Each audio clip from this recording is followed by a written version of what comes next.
Hi అండి, నమస్తే. Welcome back to my channel. ఇవాళ వీడియోలో నాన్ వెజ్ స్టార్టర్స్లో అపోలో ఫిష్ ఫ్రైని ఎలా చేయాలో చూపిస్తాను. ఈ ఫిష్ ఫ్రై అచ్చం రెస్టారెంట్లో ఏ టేస్ట్ అయితే వస్తుందో అదే టేస్ట్ వస్తుంది. ఇలా ఇంట్లోనే ఈజీగా ప్రిపేర్ చేసుకోవచ్చు.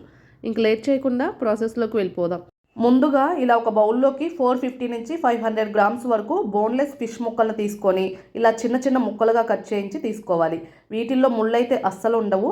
వీటిని ఉప్పు నిమ్మరసం వేసి శుభ్రంగా కడిగి తీసుకోవాలి. ఇలా చేయడం వల్ల నీచు వాసన రాకుండా ఉంటుంది. ఇప్పుడు ఇందులోకి 1 teaspoon red chilli powder, 1/2 teaspoon సాల్ట్ను, అలాగే 1/4 టీ స్పూన్ పసుపును, అలాగే 1/2 టీ స్పూను అల్లం వెల్లుల్లి పేస్ట్ను వేసుకోవాలి. అలాగే ఒక ఎగ్గును కూడా తీసుకొని బాగా బీట్ చేసుకొని వేసుకోవాలి.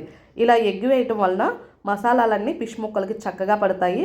అలాగే ఆయిల్లో వేసినప్పుడు ముక్కల కోటింగ్ అనేది ఊడిపోకుండా ఉంటుంది. ఇలా బాగా కలుపుకున్న తర్వాత బైండింగ్ కోసం 2 టేబుల్ స్పూన్స్ మైదా పిండిని, 2 టేబుల్ స్పూన్స్ కార్న్ఫ్లోర్ను వేసుకొని ఫిష్ ముక్కలకు కోట్ చేసుకోవాలి.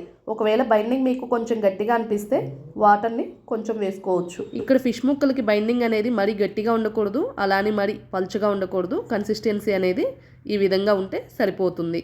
ఇలా 10 నిమిషాలు ఉన్న తర్వాత ఒక స్టవ్ పైన డీప్ ఫ్రైకి కడాయిలో ఆయిల్ వేడి చేసుకొని, ఆయిల్ హీట్ అయిన తర్వాత ఫ్లేమ్ని మీడియంలోకి టర్న్ చేసుకొని మనం మ్యారినేట్ చేసుకున్న ఫిష్ ముక్కల్ని ఈ ఆయిల్లోకి ఒక్కొక్కటిగా వేసుకోవాలి. ఆయిల్లో అన్నీ ఒక్కసారిగా వేయకూడదు. ఇలా ఆయిల్కి సరిపడా మాత్రమే వేసుకోవాలి. వీటిని ఇలా మీడియం ఫ్లేమ్ మీద 3 to 4 మినిట్స్ పాటు ఫ్రై చేసుకున్న తర్వాత హై ఫ్లేమ్కి టర్న్ చేసుకొని ఫ్రై చేసుకోవాలి. ఇవి ఇలా మంచి కలర్ వచ్చి క్రిస్పీగా ఫ్రై అయిన తర్వాత ఆయిల్ నుంచి తీసుకొని ఇలా ఒక స్ట్రైనర్లోకి తీసుకోవటం వల్ల ఇవి కొంచెం మెత్తబడకుండా ఉంటాయి. ఇలా ఫ్రై చేసుకొని ఈ ముక్కలను పక్కకు పెట్టుకోవాలి. ఇప్పుడు స్టవ్ పైన వేరొక ప్యాన్ తీసుకొని ఇందులోకి 3 టేబుల్ స్పూన్స్ ఆయిల్ వేసుకోవాలి. ఆల్రెడీ మనం ఫిష్ ఫ్రై చేసిన ఆయిల్ ఉంది కదా, అది యూజ్ చేసుకుంటే సరిపోతుంది. ఇప్పుడు ఇందులోకి సన్నగా చాప్ చేసిన వెల్లుల్లిని 2 టేబుల్ స్పూన్స్ వేసుకోవాలి. అలాగే 2 టేబుల్ స్పూన్స్ సన్నగా చాప్ చేసిన అల్లం ముక్కలను కూడా వేసుకోవాలి. అలాగే 2 పచ్చిమిర్చిని ఇలా క్రాస్గా కట్ చేసుకొని వేసుకోవాలి. అలాగే 1 టేబుల్ స్పూను కరివేపాకును కూడా వేసుకొని ఫ్రై చేసుకోవాలి. 1/2 టీ స్పూను మిరియాల పొడిని వేసుకోవాలి. 1/4 టీ స్పూను పసుపును కూడా వేసుకోవాలి. 1 టేబుల్ స్పూను రెడ్ చిల్లీ సాసును వేసుకోవాలి. ఇప్పుడు ఇందులోకి టేస్ట్కి సరిపడా సాల్ట్ను వేసుకోవాలి. ఆల్రెడీ సాసెస్లో సాల్ట్ ఉంటుంది కాబట్టి చూసుకొని కొంచెంగా వేసుకోవాలి. 1/2 టీ స్పూన్ గరం మసాలాను కూడా వేసుకొని 1 మినిట్ పాటు బాగా ఫ్రై చేసుకోవాలి.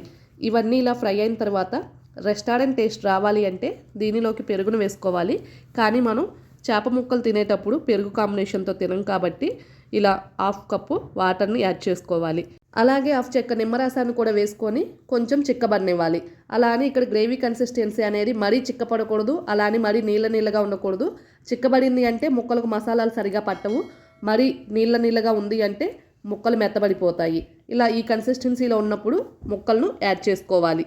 ఇలా ఫిష్ ముక్కలను యాడ్ చేసుకున్న తర్వాత ఫ్లేమ్ని హై ఫ్లేమ్లోకి టర్న్ చేసుకొని ఈ ముక్కల్ని బాగా టాస్ చేసుకోవాలి. ఇలా టాస్ చేసుకోవటం వలన ఫిష్ ముక్కలకి మసాలాలన్నీ చక్కగా పడతాయి. ఇలా 3 to 4 మినిట్స్ పాటు బాగా టాస్ చేసుకోవాలి.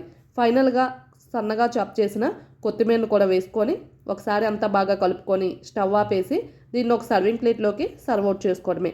అంతేనండి, ఎంతో టేస్టీగా restaurant style Apollo fish fry ready అయిపోయింది.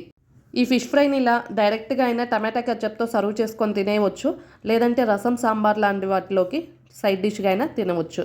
ఇంక లేట్ చేయకుండా మీరు కూడా ఈ tasty and yummy Apollo fish ఫ్రైని ఒకసారి ట్రై చేసి టేస్ట్ ఎలా వచ్చిందో కామెంట్ బాక్స్లో మీ ఫీడ్బ్యాక్ని తెలియచేయండి.